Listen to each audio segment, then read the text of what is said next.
दोस्तों किसी भी इंसान का चाहे झूठे में ही सही, झूठ में भी नाम आ जाए 302 के मामले में, या मैं कहूं बीएनएस का नया सेक्शन 103 के मामले में जो मर्डर केस की बात करता है, मर्डर केस में सजा कितनी दी जाती है। बस नाम आ जाए, आपका नाम आते ही आप बहुत ही ज्यादा डर जाते हो। और डरने की बात भी है क्योंकि इसमें सीधा पुलिस आपको जेल भेज देती है। और अगर आप बाहर थे तो आप एंटीसिपेटरी बेल भी ले सकते हो। जी हाँ, आप एंटीसिपेटरी बेल बिल्कुल ले सकते हो। आपके पास सिर्फ वो एविडेंस होने चाहिए और आपके वकील साहब में दम होना चाहिए, जिनको पूरी नॉलेज हो और उन्होंने पहले इस तरह के केसेस लड़े हों। आज अपनी इस वीडियो में हम बात करेंगे क्या क्या ग्राउंड्स आपके हो सकते हैं अगर आप एंटीसिपेटरी बेल लेने जा रहे हो या फिर आप रेगुलर बेल लेने जा रहे हो। कोई इंसान आपका अगर जेल में है, रेगुलर बेल आप तब लेते हो जब कोई इंसान जेल में होता है, एंटीसिपेटरी बेल आप तब लेते हो जब वो इंसान बाहर है, फरार है। तो एंटीसिपेटरी बेल भी मिल सकती है, रेगुलर बेल भी मिल सकती है, सिर्फ आपके ग्राउंड्स अच्छे होने चाहिए। बहुत सारी वीडियोस में हमारे पास कमेंट्स थे कि सर ग्राउंड्स बताएं, क्योंकि हमारा जो भी जानकार सगा संबंधी है वो जेल में है 3 साल से, 5 साल से, 2 साल से, और उसको सजा होने वाली है। क्योंकि सजा इसमें या तो उम्र कैद है या फांसी है, दो ही तरह की सजा होती है, तीसरी इसमें कोई सजा होती नहीं है। तो मैं आपको ग्राउंड्स बताऊंगा, वीडियो को अच्छे से देखना, समझना। इन ग्राउंड्स का अगर आप हवाला लेते हैं तो आपकी बेल बिल्कुल हो सकती है। ज्यादा कुछ जानने के लिए मर्डर केस में बेल आप कैसे लेंगे, दोस्तों बने रहिए हमारे इस वीडियो के साथ। नमस्कार दोस्तों, फिर एक बार स्वागत करता हूं आप सभी का अपने इस यूट्यूब चैनल पर, जिसका नाम है क्रिमिनल प्रैक्टिस, और मेरा नाम है वीरेंद्र।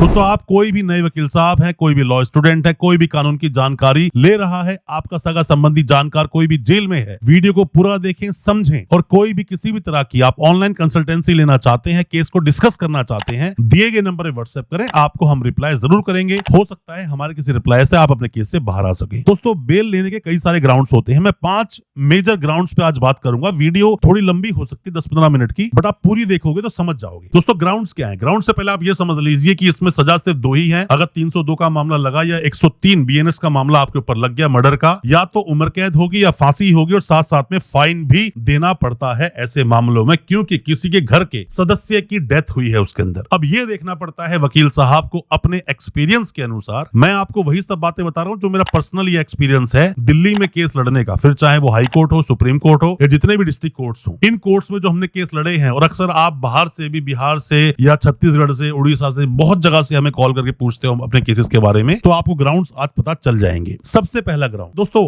आपको एक गलती नहीं करनी है। जितने भी तरह के मर्डर होते हैं ना, वकील साहब यही लड़ रहे होते हैं कि मैंने तो कुछ किया ही नहीं, मैं वहां पे था ही नहीं, मैंने तो मारा ही नहीं। जबकि सीसीटीवी फुटेज होती है, कई सारे गवाह भी होते हैं, उसके बावजूद आप ये डिफेंस ले रहे होते हैं। तो जज क्लियरली समझ जाता है कि नहीं, ये आदमी झूठ बोल रहा है, सिर्फ कोर्ट के सामने बिल्कुल पूरी तरह से कोरा झूठ बोल रहा है, इस केस में कोई दम नहीं है, और इसीलिए आपको उम्र कैद या फांसी की सजा दे दी जाती है। तो डिफेंस आपको बहुत अच्छे बनाने हैं, ग्राउंड्स आपको अच्छे बनाने हैं, क्योंकि हमारे पास 302 में जो मर्डर का मामला है उसमें कुछ अपवाद भी है। आपका मामला 304 जो पहले आईपीसी था, जो अब 105 बीएनएस बन गया सेक्शन, उसके अंदर भी आपका ये केस जा सकता है, जिसमें बोलते हैं punishment for culpable homicide not amounting to murder, जिसमें किसी की हत्या तो हुई पर वो मर्डर नहीं है, जिसमें सजा 10 साल की है, उसके अनुसार भी केस लड़ा जा सकता है। तो पहले आपको ग्राउंड्स देखने चाहिए, उसके बाद केस को लड़ना चाहिए, उसके बाद उसको समझना चाहिए कि आपको कोर्ट में क्या तो बोलना है और क्या नहीं बोलना है। सबसे पहली बात। दूसरी बात, लोग कहते हैं सर एंटीसिपेटरी बेल कैसे होगी, क्योंकि मैं फरार हूं कुछ दिनों से, मेरे ऊपर केस तो लग गया, पर अब कैसे हम बेल लें? एंटीसिपेटरी बेल में भी 2-4 ग्राउंड हो सकते हैं। पहली बात, हो सकता है जहां मर्डर हुआ वहां पर आप थे ही नहीं। दूसरी बात, जो मर्डर हुआ, मान लीजिए मर्डर हुआ, आपसी मर्डर वो हो गया, तो एकदम से ऐसा हुआ कि आप 2 लोग कहीं पर खड़े थे, लड़ाई झगड़ा हुआ, आपस में गाली गुप्तार एक दूसरे के बीच में हो गया, और बस आपने धक्का दिया और उसका जाके पत्थर से सर टकराया और वो आदमी मर गया। तो ऐसे में आपको केस को समझाना पड़ेगा कोर्ट में खड़े होकर आपके वकील साहब को कि ये मर्डर नहीं है, ये लैंड करता है बीएनएस के सेक्शन 105 में, जो कि 304 सेक्शन बोलता है आईपीसी का। इस तरह से आप अगर आर्ग्यूमेंट करते हो, और हो सकता है कि आप उस घटना स्थल पे हो ही ना, जैसे मान लीजिए कि वो बोलते हैं कि 4 लोगों ने आकर मर्डर किया, 4 लोगों ने आकर मर्डर किया, बट वहां पर 5वें का नाम आ गया, 5वें आप थे और आप स्टेट में थे ही नहीं, तो क्यों खामखा भाग रहे हो? एंटीसिपेटरी बेल लगाओ आप उसके अंदर और बोलिए मैं तो यहाँ पर था ही नहीं। या ऐसा भी तो हो सकता है कि जहां पर वो मर्डर हुआ, सिर्फ और सिर्फ आप वहां पर, मतलब कि मान लीजिए 4 लोग आए एक आदमी को मारने के लिए, आप कोल्ड ड्रिंक या सिगरेट लेने चले गए, उन तीनों ने मर्डर कर दिया, आप साथ आए जरूर थे, आपकी तो इंटेंशन भी नहीं थी किसी को मारने की, तो ये भी ग्राउंड हो सकता है। ग्राउंड दोस्तों बहुत सारे होते हैं। अभी तीसरे ग्राउंड की हम बात करते हैं। तीसरा ग्राउंड ये बोलता है दोस्तों, अपने जो ये मर्डर केस है ना, मर्डर केस के अंदर 5 अपवाद दिए गए हैं, उन 5 5 अपवादों को अगर आप देखते हैं उसमें से बहुत ज्यादा काम जो आता है वो आता है अपवाद नंबर 4। अपवाद नंबर 4 में क्या बोलता है? सडन फाइट की बात की जाती है। सडन फाइट में इंसान गुस्से में आ जाता है, सडन क्वेरल हो जाता है, एकदम से खड़े हैं, लड़ाई झगड़ा हो गया। मान लीजिए कि आप गए अपने किसी रिश्तेदार के घर पे या आप गए अपने किसी दोस्त के घर पे। अब आप बैठे हो, शराब पी रहे हो, बैठे बैठे बातचीत शुरू हुई, उसने गाली दी, आपने गाली दी, आपकी गाली ज्यादा बढ़ गई, आपने थप्पड़ मार दिया, उसने आपको थप्पड़ मार दिया, बात ज्यादा बढ़ गई और होते होते जितनी आवाज बढ़ रही थी एकदम से किसी ने धक्का मारा, बॉटल पे जाके उसका सर लगा, ब्रेन हेमरेज हो गया, आदमी मर गया। तो क्या आप उसको मारना चाहते थे? आप उसको मारना नहीं चाहते थे, वो इंसान मर गया। आपकी इंटेंशन उसको मारने की नहीं थी, आपने कोई प्रिपरेशन भी नहीं की थी। अगर आप उसको मारने गए, चाकू घर से लेकर गए और गए, लड़ाई झगड़ा हुआ, चाकू से आपने मार दिया, तो मतलब आपको इंटेंशन थी या नॉलेज तो थी कि इस चाकू से किसी का मर्डर हो सकता है, तो ये बात उसमें आ जाती है। तो इसीलिए आपको ये देखना पड़ेगा कि वो मामला सडन फाइट का है या फिर मामला सडन क्वेरल का है, एकदम से झगड़ा हो गया, या फिर प्लानिंग का है। प्लानिंग जहां आ गई ये मर्डर है, और अगर प्लानिंग आ गई तो आपकी बेल जल्दी से होगी नहीं।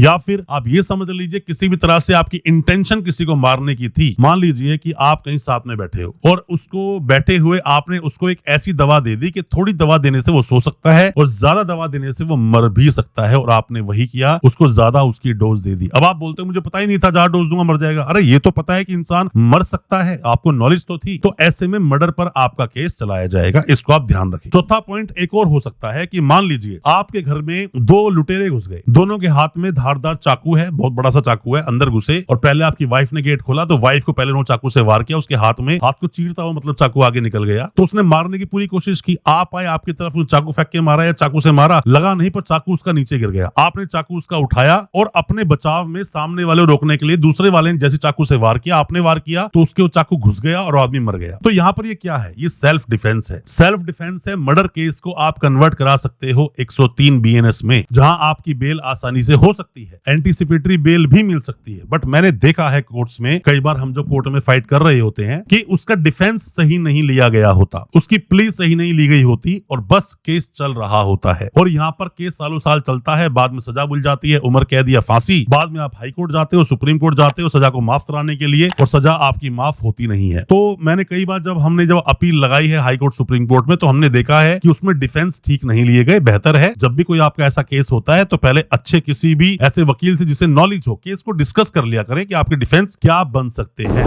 दोस्तों बड़ी ही सिंपल सी बात यह है कि मर्डर केस में आपका अगर नाम आया है, मर्डर केस आप पर चल रहा है, तो उसका अंत क्या है? अंत यह है कि सजा जो दी जाएगी उसमें 2 ही सजा हैं, या तो आपको उम्र कैद दी जाएगी और या फिर आपको फांसी दी जाएगी। उम्र कैद मतलब आपकी डेड बॉडी ही जेल से बाहर आएगी, पर ऐसा है नहीं। होता क्या है, कई बार 14 इयर्स में आपने देखा होगा कई लोगों को वहां बेल मिल जाती है, कई लोगों को पहले ही सजा बुलने के बावजूद भी हाई कोर्ट सुप्रीम कोर्ट में जाकर अपील लगाई तो केस को सही ढंग से नहीं लड़ा गया, क्या क्या कमी छूट गई, कोर्ट के द्वारा क्या गलतियां दी गई, उन सब के तहत भी बेल मिल जाती है, उन सब के अनुसार भी बेल मिल जाती है। ये सारा काम आपके वकील साहब के एक्सपीरियंस और वकील साहब की नॉलेज का है। मैं आपको वही बातें बता रहा हूं जो हमारा खुद का पर्सनल एक्सपीरियंस है, दिल्ली में हाई कोर्ट में, सुप्रीम कोर्ट में अपने केसेस को लड़ने का, या फिर लोकल जितने भी कोर्ट हैं हमारे डिस्ट्रिक्ट कोर्ट्स, उनमें जो हमने केसेस लड़े हैं उसके आधार पर हम बात कर रहे हैं। दोस्तों जब भी कोई केस होगा तो केस में पहले आपको 5 चीजें देखनी चाहिए। आप अगर वकील साहब है तो आपको भी ये बात समझनी चाहिए, आप पर कोई केस हुआ है तो भी समझना चाहिए। अब मान लीजिए एक केस के अंदर ऐसा हुआ कि आपका जो भी सगा संबंधी जो जेल में है वो किसी सामने वाले इंसान पर चाकुओं से वार करता ही जा रहा है और इतने चाकू मार दिए उस इंसान की डेथ हो गई और वो सीसीटीवी फुटेज में आ गया और बहुत सारे गवाह भी हैं। तो ऐसे में आप इस आधार पे केस नहीं लड़ सकते कि मैं निर्दोष हूं, मैंने कुछ नहीं किया, मैं वहां था ही नहीं, चाकू मेरे हाथ में था नहीं, ऐसा नहीं। अपने ही देश के कानून में जो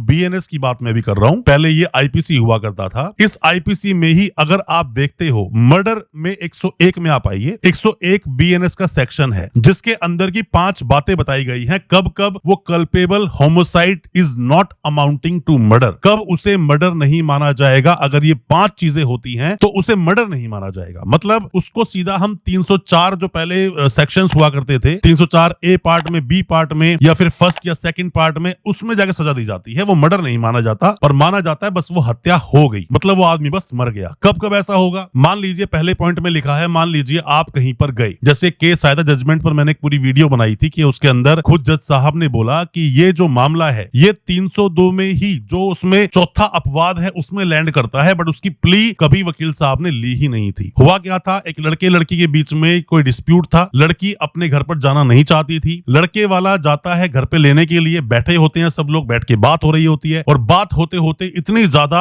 हॉट टॉकिंग, लड़ाई झगड़ा, हाथापाई आपस में हो जाती है कि वो जो लड़का होता है, जो उस घर का दामाद होता है, वो वहां से कुछ पड़ा होता है चीजें, वहां से उठाकर सर में मारता है उसके, और ससुर की डेथ हो जाती है। तो ये आता है किसी भी चीज में अगर ऐसा हुआ कि सेल्फ कंट्रोल आपने खो दिया, ग्रेव में है, सडन प्रोवोकेशन है, किसी ने सडनली आपको प्रोवोक कर दिया और ऐसे में कोई घटना हो गई, कोई मारा गया, तो वो भी मर्डर नहीं माना जाएगा दोस्तों। दूसरा अपवाद क्या बोलता है? दूसरा अपवाद बोलता है प्राइवेट डिफेंस। आपके घर में दो चोर घुस गए और चोरों के हाथ में है बहुत धारदार कुछ भी, तलवार है या चाकू है या कट्टा है उनके हाथ में, सीधा आके उसने चाकू मारा और आपके कहीं पर चाकू से कट गया और चाकू उसके हाथ से गिर गया, दूसरे ने चाकू मारने की कोशिश की, चाकू आपने उसी को मार दिया और वो आदमी मर गया। तो यहाँ पर अगर आप उसको नहीं मारते तो वो आपको मार देता, इसे बोलते हैं सेल्फ डिफेंस। आपने कई बार फिल्मों में भी देखा होगा। और इसी में एक गुड फेथ भी आता है। गुड फेथ, गुड फेथ की मतलब कि किसी इंसान को, आप मान लीजिए रस्सी से लटका हुआ था कोई इंसान, आप उसको बचाने के लिए गए, आपने उसको बोला कि कूद जा, मैं तेरे को बचा लूंगा, और इंसान कूदा और नीचे आके वो सर उसका टकराया और आदमी मर गया। आपने बचाने की कोशिश उसको की, गुड फेथ में आप थे। गुड फेथ में मतलब किसी के लिए अच्छा कर रहे हो, बट ऐसे में सामने वाले की मृत्यु हो जाए तो उसको भी मर्डर नहीं माना जाएगा। साथ में ही जो पब्लिक सर्वेंट होते हैं, तीसरे पॉइंट में बोलते हैं पब्लिक सर्वेंट होते हैं, या फिर जो रेड होती है कहीं पर भी, आपने देखा होगा एनकाउंटर्स हो गए। एनकाउंटर्स कहां से आए? एनकाउंटर यही जो पहले 302 आईपीसी का जो तीसरा पार्ट है उसमें लिखा हुआ है। और यहां पर भी आप देखते हो तो जो बीएनएस का जो नया कानून है, बीएनएस के 101 सेक्शन के तीसरे पार्ट में आप देखोगे तो ये बातें लिखी हुई हैं कि अगर जब रेड होती है या एनकाउंटर्स होते हैं तो उस वक्त भी जब पुलिस किसी का एनकाउंटर करती है और जेन्युइन रीजंस होते हैं तो उसे भी मर्डर नहीं माना जाता। ये भी किसी भी तरह से मर्डर नहीं माना जाएगा। सडनली फाइट हो जाए किसी इंसान की, सडनली हाथापाई हो जाए। चौथा पॉइंट बोलता है, मान लीजिए कि आप रोड पर, अक्सर आपने देखा होगा रोड रेस के किस्से आते हैं कि मान लीजिए आप गाड़ी लेकर जा रहे हैं, सामने से गाड़ी वाला आया, दोनों की आपकी बहस शुरू हो गई, लड़ाई झगड़ा शुरू हो गया, हाथापाई हुई। हाथापाई में उसने आपको मारा, आपने उसको धक्का दिया, जाकर वो पत्थर से टकरा गया और पत्थर से टकराने से ब्रेन हेमरेज हो गया और वो आदमी मर गया। तो ये क्या है? ये क्या है? सडन फाइट का नतीजा है। या फिर कुछ मान लीजिए कि कोई भी चीज ऐसी थी कि जो कि सडन क्वेरल, सडन एकदम से लड़ाई झगड़ा कहीं पर हो जाना। दो दोस्त खड़े हैं, शराब पीकर खड़े हैं, दोनों के बीच में आपस में कोई बातचीत हो रही है, करते करते कोई ऐसी बात किसी ने बोल दी, उसने गाली दे दी, गाली देने का उसने गाली दे दी। पर दोस्तों ये सब ना प्रूव करना पड़ता है। ऐसा नहीं आप कोई भी प्ले किसी टाइम भी ले लोगे, आपको प्रूव करना पड़ेगा। आपके वकील साहब अगर एक्सपीरियंस्ड हैं तो प्रूव कर देंगे और दिखा देंगे कि ये किसी भी तरह से मर्डर नहीं है। ये जाएगा culpable homicide not amounting to murder में, जो कि पहले 304 आईपीसी हुआ करता था। और अब आप नए कानून में बीएनएस में उसी सेक्शन को 105 में देखोगे, वहां पर आपको देखने को मिल जाएगा punishment for culpable homicide not amounting to murder. मतलब किसी इंसान की डेथ तो हुई, मृत्यु तो हुई, पर वो मर्डर नहीं माना जाएगा। तो आप इसके अपवाद पढ़ सकते हैं, क्योंकि मर्डर के हिसाब से अगर आप केस लड़ रहे हैं दोस्तों, ये सब ना निर्भर करता है आपके वकील साहब के एक्सपीरियंस पर। मैंने कई बार देखा है कि कुछ वकील साहब पहली बार मर्डर केस लड़ रहे होते हैं और वो गलत तरह की प्ली ले रहे होते हैं, गलत तरह के डिफेंस ले रहे होते हैं, बाद में सजा बुल जाती है, उम्र कैद या फांसी। और शुरू में भी दोस्तों देखा जाए तो आप बेल कब लगाओगे? बेल का ऐसा कोई नियम नहीं है। आपको जिस दिन अरेस्ट किया गया आप एक हफ्ते में बेल लगा सकते हो, एक हफ्ते में आपको बेल मिल भी जाएगी अगर आपके पास अपनी बेगुनाही के सबूत हैं। मान लीजिए कि आज 3 लड़के आए, 3 लड़कों ने मिलकर किसी इंसान को इतना मारा, चाकू से मारा, गोली मार दी, सब कुछ कर दिया। करने के बाद में नाम आया 4 बंदों का, उसमें से एक आप भी हो, आप कलकत्ता बैठे हो, किसी काम से गए हो, उस वक्त तो आप यहाँ पर हो ही नहीं, पर वो बोल रहे हैं कि 4 लोगों ने मारा। तो यहाँ पर अगर आपके पास सबूत है तो ऐसे में आपकी एंटीसिपेटरी बेल भी हो जाएगी, रेगुलर बेल तो आपकी हो ही जाएगी अगर आपको अरेस्ट कर लिया है पुलिस ने। क्योंकि ऐसे मामलों में दोस्तों वैसे तो ये बोला जाता है, अपने देश का कानून ये बोलता है कि किसी भी इंसान को अपने बचाव का पूरा मौका दिया जाता है और पुलिस को भी किसी भी तरह से बायस इन्वेस्टिगेशन नहीं करनी चाहिए। बट ऐसे मामलों में पुलिस बहुत जल्दबाजी दिखाती है लोगों को पकड़ने में और जेल भेजने में। और अगर आपने मर्डर किया है सच में तो भी, मर्डर नहीं किया तो भी, और अगर नाम आया है तो भी, अपने देश का कानून, अपने देश का संविधान आपको अपने केस को लड़ने के लिए पूरी तरह से स्वतंत्रता देता है, आजादी देता है। केस को लड़ा जा सकता है, हो सकता है आप निर्दोष हो और आपका उस केस में नाम आ गया हो। कोई भी किसी भी तरह के सजेशन आप चाहते हैं, कुछ भी पूछना चाहते हैं, बेल पर बहुत जल्दी वीडियो लेकर आएंगे। पहले भी बहुत सारी वीडियो बनाई है 302 पर, उन वीडियोस को देख लोगे, आपको पूरी जानकारी जरूर मिल जाएगी। अपने केस के रिगार्डिंग कोई भी सजेशन चाहते हैं, एडवाइस चाहते हैं, कुछ कंसल्टेशन चाहते हैं, तो भी आप दिए गए नंबर पर व्हाट्सएप कर सकते हैं, आपको पूरी जानकारी जरूर मिलेगी। अच्छा लगा हो आज का वीडियो, चैनल को सब्सक्राइब करना बिल्कुल ना भूलें, साथ में लगा बेल आइकन जरूर दबा दें ताकि इसी तरह की लीगल अवेयरनेस की वीडियोस दोस्तों आप तक पहुंच सके सबसे पहले। बहुत बहुत शुक्रिया दोस्तों, धन्यवाद हमारी इस वीडियो के साथ बने रहने के लिए।